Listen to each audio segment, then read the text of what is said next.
So I'm just going to go, assuming you've never seen Matlab before, but anyway, it's an interactive tool, and we could do something like this. We could say x equals 5, and hit enter. So what happened here, we decided that we were going to name a variable called x, and we'd say that x equals 5. So x equals 5 got put into that location. When you hit enter, it assumes, Matlab assumes you want some kind of an answer. So the last variable that you named will just get displayed. So we could have said x equals 5. We could have done the, let's say, x equals now 55. And I could have said semicolon. So that's kind of like I'm saying x equals 55, and then I finished that thought. So now I'm not looking for an answer, I'm just saying something. So I hit enter, and it basically set x to 55. Now if I say x, if I just hit it, say x and hit enter, it assumes I want to know what x is. So basically the last thing you said is what ends up coming out. So for example, this isn't a common way to use Matlab, but we can say x equals 55, semicolon, y equals 66, without the semicolon, and what do you think would happen? I'm setting the value of x to 55, I'm setting the value of y to 66, and I didn't end it, so I'm kind of like asking, and what is y? So it's kind of strange, but so it probably will tell me. So it set x to 55, it also set y to 66, and since I didn't end it with a semicolon, it's kind of like I'm saying, and by the way, what is y? So a strange way to use it. And if I was curious what x is, I could just say x and hit enter, which should now be 55. So let's see, so that would be 55. Okay. So what I could also do is, now Matlab is assuming you're going to be doing a lot of mathematical computation stuff. So we could set a variable x equal to an array of numbers. So, or actually a matrix of numbers. So Matlab, actually the MAT part stands for matrix. So we could say that x equals, and then I'll say open bracket, 1, 2, and 3.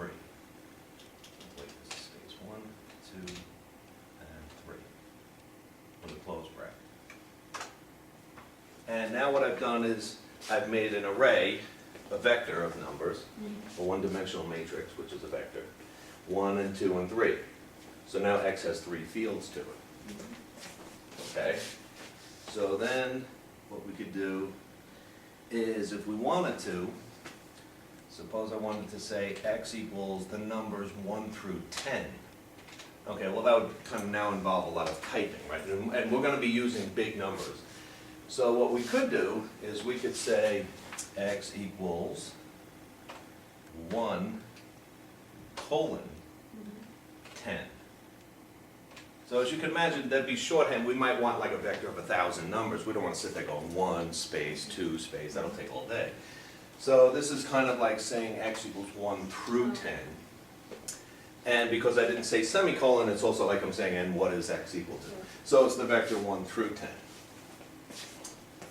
Okay. So what else can we do? We could say, suppose you wanted to have the spacing not be 1, but let's say we wanted to say x equals 1, and I'm going to say semicolon. The spacing between all my numbers is going to be 0.5, semicolon, and 10. So this is going to be all the numbers, and again, you know, don't worry about memorizing what these things mean. Just let me just tilt this down a little bit. You know, just know what it does, and then you can just go on Google and find out the syntax how to do it. Just remember the things you can do. But I'm saying I want x to be all the numbers between 1 and 10. And the gap between them to be a half. So this is actually going to be like 1, 1.5, 2, 2.5. So the default gap is 1, because that's, you know, most likely what we're going to see. But this would actually now give the numbers 1, 1.5, 2, 2.5, 3, and so on. So now, one thing that's kind of important was the type of these fields was integer. It's kind of like assumed you were going to do integers. And since Matlab runs on a lot of uses up your computer memory, if it thinks you're working with integers, it'll reserve integer space for you because reals take up a lot of fractions, takes up a lot more computer storage. So it was assumed we were working with integers. As soon as I said I wanted to be incremented by halves, all of a sudden integers are no good anymore. So it gives 4 spaces. You could ask for more space if you want, but by default it gives 4 spaces, and now it assumes you're using real numbers. Okay, so suppose we wanted to do, so now just as like a little backup, just a little bit of review, suppose we said this, x equals negative pi colon pi. Now, I'll tell you this. Matlab already pre-programmed a variable. This variable we're using, x, is one we've made up for our purposes. Matlab has pi already programmed to equal whatever pi is, 3.14, you know, it's a decimal that goes on and on and on. So if I say x equals negative pi to pi, what do you, and now I hit enter, it's going to spit out what x is, right? What do you expect to see? All the numbers between minus 3.41 to positive 3.14 with how much? Oh, the interval? The interval will be, I didn't say the interval, so what's the default interval? That's 1. 1. And so it'll go like negative 3.14, negative 2.14, negative 1.14, and it'll stop. It won't go to positive pi, but it'll go to like the number just before pi and then stop. So this is kind of a strange thing to request, but I just want to get used to the idea of what Matlab is doing. So it went from negative pi to negative 2 with the same remainder, negative 1, negative 0, and then this, and then it stopped. It didn't come back up to, it doesn't, I guess the point I'm trying to get at, it doesn't necessarily print this number for sure. It starts on the left, the increment is whatever you want, and by default it's a 1, and then it'll never go higher than this, but it doesn't necessarily include that number, good. But it will include the lower one, because that's where it starts.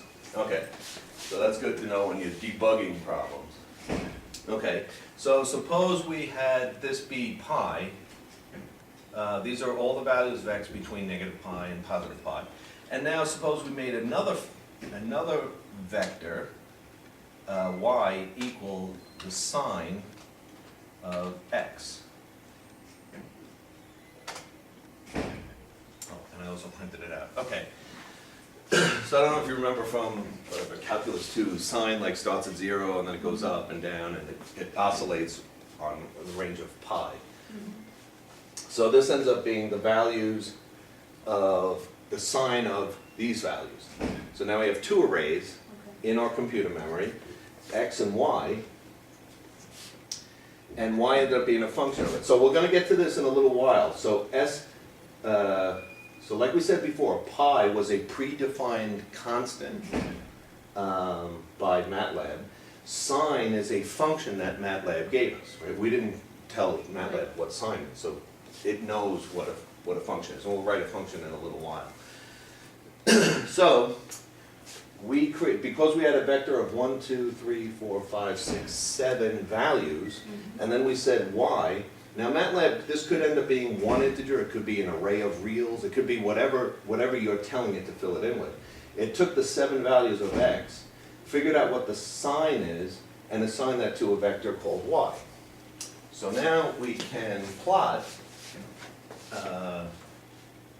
there's a function in Matlab called plot, and we can plot x against y, simply by saying x, y. And like I say, don't memorize that it's plot and then the x-axis and the y-axis and then hit enter. Just remember that you can plot, and you could just Google Matlab and plot and it'll graph and then syntax, yeah. Okay, so now we can do this, and it draws a picture for us. And any pictures you can make in Matlab, you could always save as, and all the different types, you know, JPEGs and whatever type of picture you want to make. So Okay. if you ever find yourself needing a picture, you can punch in arrays and then do a plot, and draw the picture. But anyway, it's not a very good picture because we started at the point negative pi, then it took us to this point, then it took us to this point. Sine of 0 should be 0, right? Yeah, okay. And then it takes us all the way up there and back down. So it doesn't quite look like a sine curve. But suppose we wanted it to look like a sine curve, what would we want to do? The problem is the gap between our points is too big, Big. right? So give an interval. Yeah, give us a smaller interval, which will then make more points. So, what would we say x would be? X equals, what did we say? It was negative pi, then we can say semicolon, then we can say the interval. Let's make it 1/10, Okay. 0.1, and then go to pi. Mhm. So this is all the values, but there'll be 10 times as many between negative pi and pi. Right. So we hit enter. So yeah, but now we have a lot more values.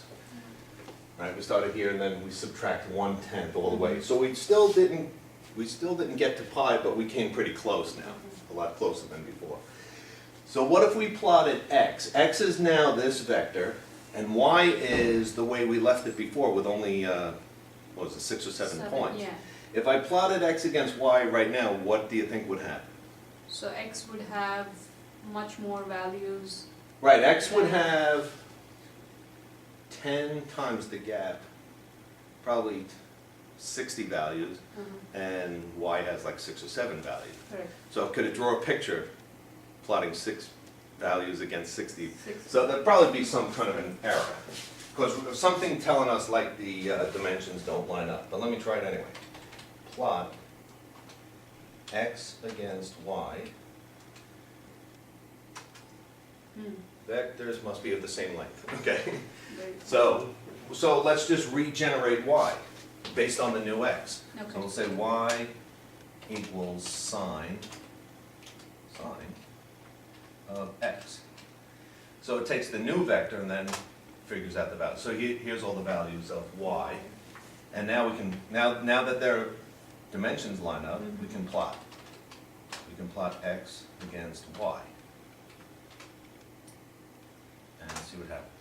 Now it's a much smoother curve, Okay. because we have a lot more points. So each one of these, I don't know if the camera can pick it up, but you can even see like the lines between each of the tenths.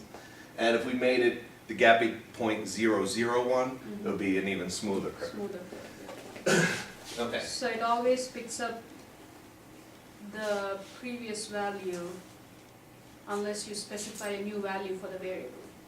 For, what would that be, for y? Because for y, it picked up just those 7 values, and Would that- after you gave the new value for y, it picked up the new values. Right, so So- basically, first we set x to be 7 values, Correct. and then we said y equals the sine of whatever x is, and it happened to be 7 values. So that made y 7 values. Then we totally changed x. X. But that doesn't automatically regenerate Change y. y. So it's not like y equals sine of x is glued to the vector x, and as you keep changing it, y keeps changing with it. That won't happen. Okay. So if we change x, we have to then, if we want y to be updated. Specify that y is again sine. Again, right, and then it'll take on for all the new values. So it's kind of like in Excel, sometimes you can say one box equals some other box with some function applied to it, and then if you change the other box, It that box. automatically changes. Right, the- that, I just wanted to point out, that doesn't happen Oh, here. true. We'd have to Okay. regenerate. Okay. Okay, so then, what we could do is, so now x is set, so we could say this, let's do another y. Let's say y2 equals cosine of x. Okay, so that'll be a different set of numbers. Now, let's see, if we wanted to plot the sine of x, which is y, and the cosine of x, which is now a new variable I called y2, if I wanted to plot the two of them on the same graph, How do you think the syntax would be? Plot y, comma, Well, whatever you say is the answer. Don't worry if you get it right or wrong. All you need to know is that you can do this, Yeah. and then you could just go to Google and say Matlab plot 2 graphs, two y's on one, whatever, Right. and the answer will pop up. But what do you think it would be? Oh, actually, you know what? We're typing plot, and it's giving us comes up with different some options. suggestions. Yeah. So it looks like, well, what did you think it was going to be? Y, semicolon, y2. So x against y semicolon y2? Mm-hmm. So, yeah, so that would actually, I think that would be a better one than the real one. So what you'd be saying, see, so we have one axis is x, one axis is y, Correct. and the points are the y1 and the y2. So you would think you would say x and then list out all the y's. Mm-hmm. But this thing, they want you to say x and the y, then comma, and just keep putting them in pairs. But I kind of like the way you did it. The way you did it, I think, makes more sense. But anyway, what we can do is we can say x against y, Mhm. comma, x against y2. Okay. And it knows to use the same x, but two different y's. Y's, okay. Which I think is confusing. Wouldn't it be nicer to say one x and then all And the then y's? y and y2, yeah. Did it work? Sometimes, yeah. So, if you already, that's one thing annoying about Matlab. If you already have a graph posted and you generate another one, it doesn't build a new one. It writes it on the old one, and if it's on some panel behind, you can't find it. You're like, what's going on? But anyway, so it was there. So this ends up being, there, this is our sine curve, the one in blue, Mhm. and the one in green is our cosine. And they start picking colors for you. And I don't want to get into, it would be very easy to pick your own colors. There's a way to say, I want y1 to be black and y2 to be green. You know, you could pick your own colors, you could pick your own characters. Maybe what I'll do is, I'll do one example. Just to kind of get the idea that there's many things you can do, and you can just look these up on Google. Mhm. But we could, we could say, let me cut and paste this plot. I'll say for the first y, I can say comma, and then in single quotes, I could say, let's say dash dash. So that would mean I want that to be a dashed line. Okay. And the other one, maybe I want to be the cosine, I want that to be in single quotes, I could put a plus sign, let's say. Okay. So now it'll be dash lines and plus lines. I think there's an extra comma after Oh, okay. y. Right. Let me copy this. And this one, right? Mhm. Does that look right? Oh. Let's see. Plot x against y, and I want that graph to be dashed. And then I want x against y2, and I want that graph to be plus signs.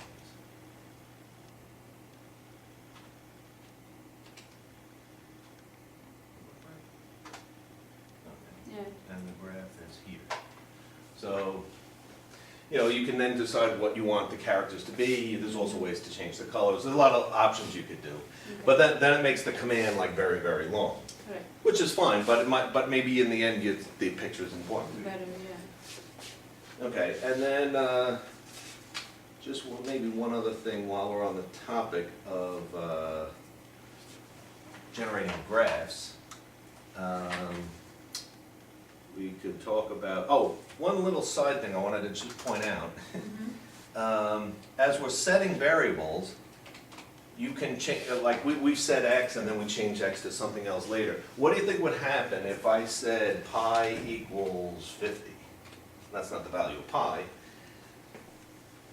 What do you think would happen if I hit enter here?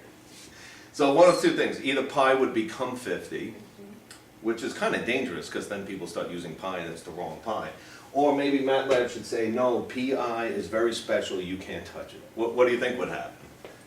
I think the value of pi is already included in the Matlab. Right. So it would give an error? Well, so it's kind of like before we even got started, someone set pi to equal 3.14, whatever pi is.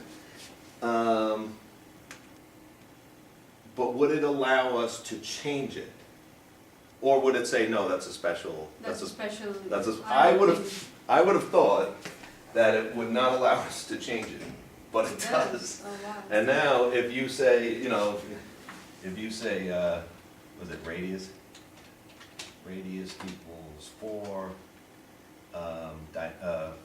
area equals 4 times 4 times pi, Mhm. you get 800. Mm. And then people will be like, well, what happened? So, but you have to be careful someone else doesn't change pi for you. It's the one they give us. Now, what we can do, if anytime you've set any variable we've set before, we've now set x and y and y2, and now apparently we've changed pi. What if you wanted to unset it? You can say clear. Okay. So we could say clear. So right now x is what? X equals, what is x? X is all this stuff. I can say clear x, and now if I say x, it's now back to undefined. And Matlab never set x for us in the first place. That's a variable we made up. Correct. But if I say pi, it's still set at 50. But I can say clear pi, and what do you think will happen?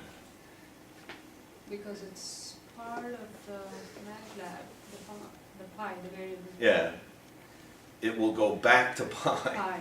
So yeah, so clear means, I guess So clear you would means set set the it. value of pi to 3.14 again? Yeah, so anytime you do a clear, it basically goes back to, the values go back to what they were when you first turned the computer on. Whatever MATLAB initially said it is, so now it's back to pi. Okay. So let's see. Now here, let's do one more thing while we're on graphics. X equals the array 1, 2, 3. The vector 1, 2, 3. Okay. And then I'm gonna do, this is for a pie chart, not pi the number pi. Okay. Explode. Explode equals 0, 1, 0. And I'll just explain what this means in a second. And then I'm gonna say pi x explode. So what I'm basically saying is this, I'm gonna build a pie chart. So it's based on a vector x. So there's gonna be a slice of, so basically there's 6 parts to the pie. This part is half the pie, this is 1/3 of the pie, and this is 1/6 of the pie. So it's gonna be like a 3 slices of a pie. And then I'm also saying explode the middle one, make the middle one like a separate piece that sticks out a little bit. So again, this is just the graphical side of MATLAB. So basically it took our vector, 1, 2, 3, so it was 1, 2, and 3, and said one part's 50%, one part's 33%, one part's 17%, and we decided to explode out, make a separate piece of the second one. So where does it come up with the 50%, 17%? So it basically did a calculation of, the values. So it's 1, 2, and 3. So the first part is 1/6 of the whole pie. The second part is 2/6 of the whole pie, and the third part's 3/6. Okay. So if you just have an array of number and you want to make a pie out of it, it'll make a pie for you. No. And if you decide you want to pull out like whatever piece is important to highlight it, you can do that. You could also do it in 3 dimensions. We get rid of that, it'll pop back up when we do it. I think that's pi 3. X and explode.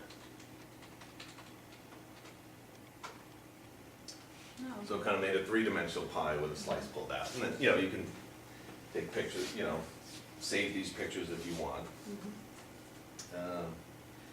Okay. And if you also wanted to give labels, there's a lot of stuff you can do to these pies. If you wanted to give labels, I think it's some, let me do the two-dimensional one again. I think it goes like this. You can put in a vector of like,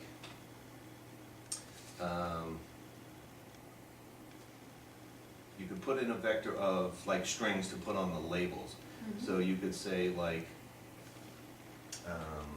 employees,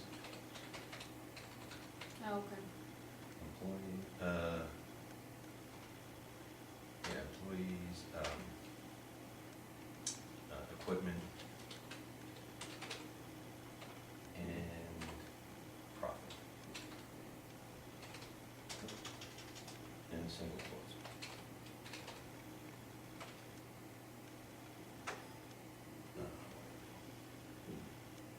Oh, these have to be in.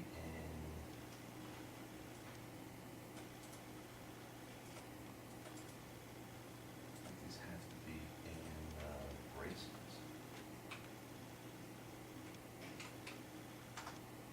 Okay. Yeah, if you put them in braces. So I'm adding like a third vector of labels. Mhm. So now these are the labels. Oh, we lost our percentages.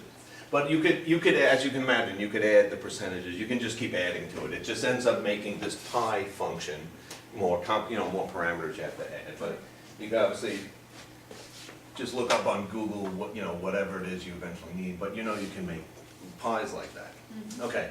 So now the name pi, P-I-E, not the P-I one. Mhm. The name pi, this is obviously some function that if you give it a bunch of values and then another vector that says which ones you want exploded, Mhm. and now it looks like another vector with labels, it'll take all that information, it'll paint a picture for you. Mhm. So this is a function that was supplied to us by Matlab. We can supply our own functions to Matlab if we want. Like we could have made up a function called pi, and I bet if we make up a function called pi, we'll ruin this one and we'll have our own one. Mhm. Just like we can ruin pi if we want. Right. So I have a file of a file I created.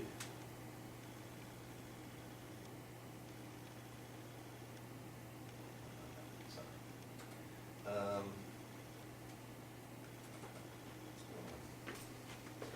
Seems stuck.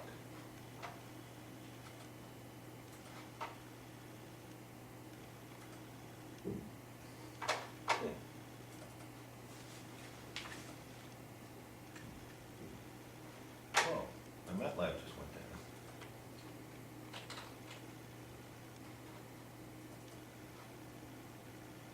Okay, sorry about that.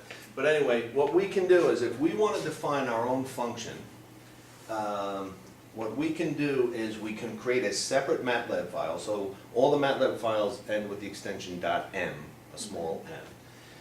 And then in a separate file, what we can do is we can create a function like this.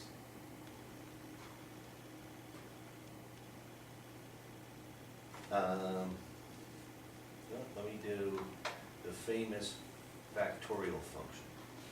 Okay, so this is an example of the factorial function. Mhm. And if you remember what factorial is, you give it a number and it tells you what all the integers from 1 up to that 1 equal it. So we can define this recursively. So what we want to do is we want to give it a name, just like that last one had pi, was the name P-I-E. This is the name we'll use to call it. And then we're saying give us a number and we will give you a result. That's what the first line is saying. And we're saying if you give us the number 1, we're going to give you the 1 back. Mhm. If you give us something that's not 1, then we're going to take whatever you gave us and multiply it by factorial of the next smallest number, which is then going to call this function again. It's going to keep doing this and eventually build the answer. And it will eventually send the answer back. So, and the rules of MATLAB, and again, you could look this up if you don't want to have to memorize this. The name of the file, I called it factorial m, Mhm. so up here, the name up there, it's factorial m. You have to name the function the same name as the file for it to work, and then it'll work anywhere in that folder, as long as you're in MATLAB. So, so what we can do is we could say factorial of, let's say, 5. And we can hit enter. And it'll come out 120. So it's actually calling that function. You could prove that it works by changing the function, but anyway, that's really what we're doing. So this function, factorial, is one that I wrote. Now, Matlab probably even gives you a factorial function, so I've probably now overwritten it. So I could just kind of show you it's using my version, because if I go, if I click on this file, and I say result equals 1 plus m times factorial, I should now get an answer. Let me save this, let me see what happens. Now I should get one more than the actual correct answer, right? So I should now get, what, 121?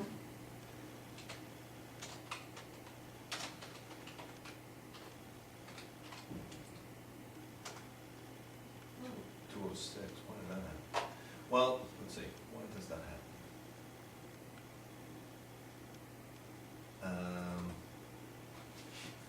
If you give me a 5, I'm going to return 1 plus 5 times factorial 4. 1 plus 5 times the factorial 4.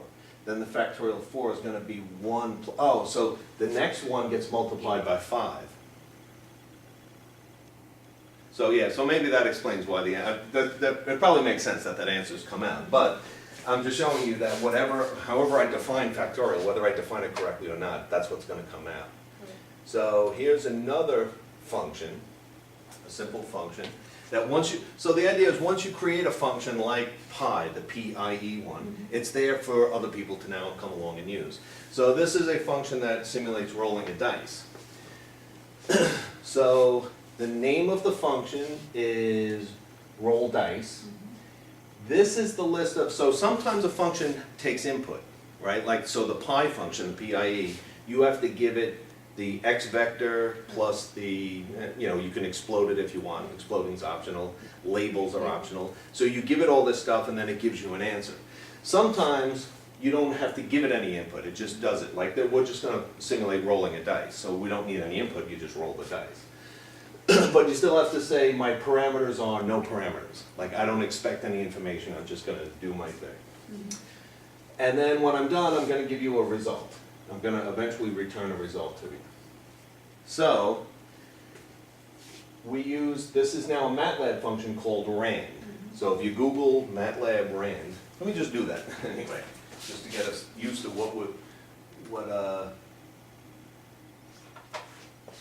when basically,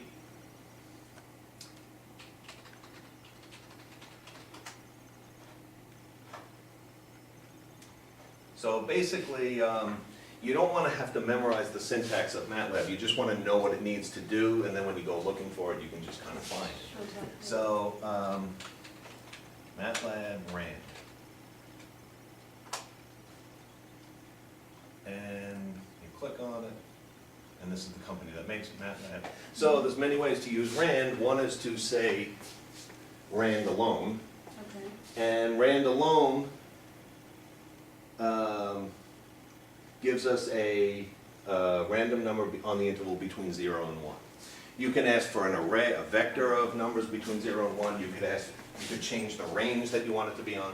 But rand all by itself gives us a number uniformly distributed between 0 and 1.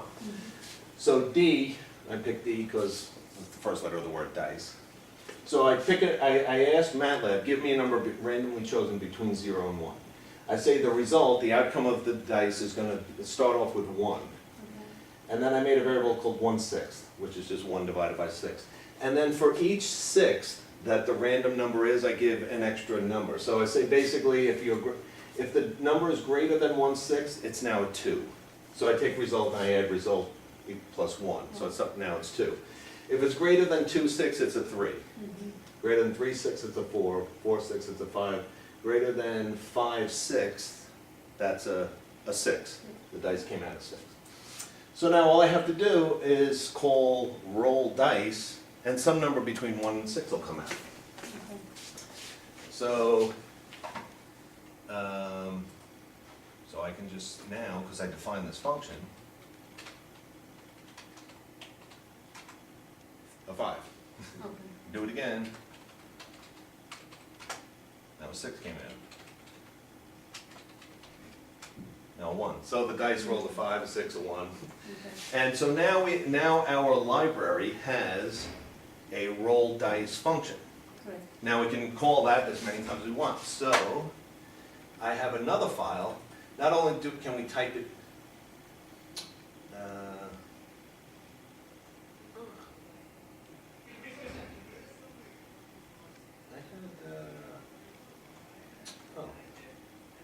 well,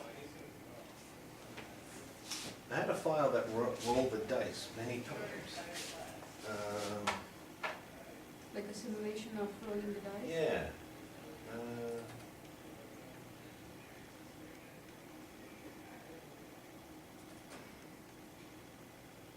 Oh, I wrote over my file called, okay, here it is.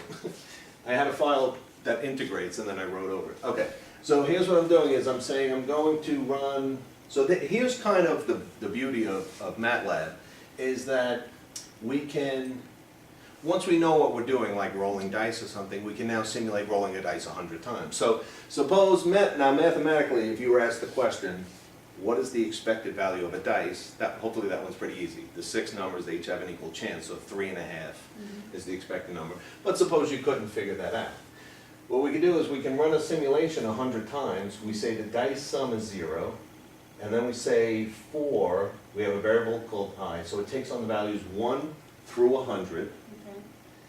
You might think, why didn't I just say 1 through 100? Well, I'd like to be able to just change the number here once. If it was used all over the program, if you had a longer program, I'd like to just change it 1. So for the value of I equals 1, I'm going to do something. Then for I equals 2, I'm going to do it again. For I equals 3, until I hit 100. So I'm going to say the dice outcome is whatever the function roll dice, the one we just built, returns to us. Then I'm going to say the dice sum, which started off at 0, I'm just going to sum up all the rolls. Okay. And then when that's done, so this is going to happen 100 times, and then when that's done, I'm going to figure out the average by saying the dice sum minus the number of times I rolled the dice is the dice average.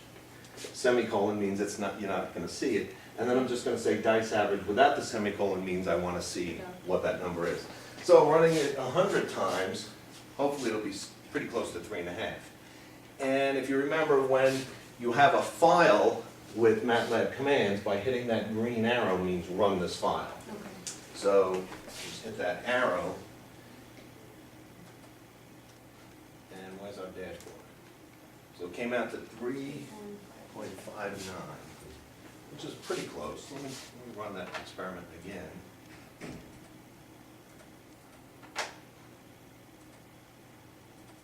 Run it a few times.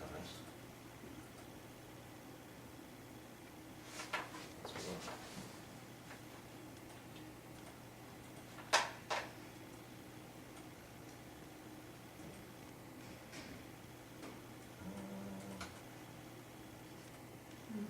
It froze again.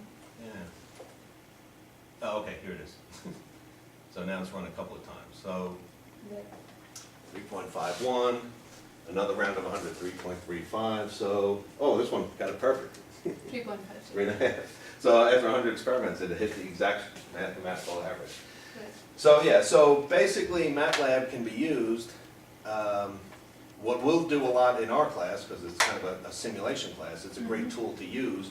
If you're trying to solve a question, like what's the average of rolling a dice, and you didn't know how to do it mathematically. If you can do it mathematically, you'll get the exact answer. And the exact answer is 3.5. But if for some reason this was something we couldn't do, and the only way to do it is just roll a dice 50,000 times and take the average, then we would use a tool like this. Okay.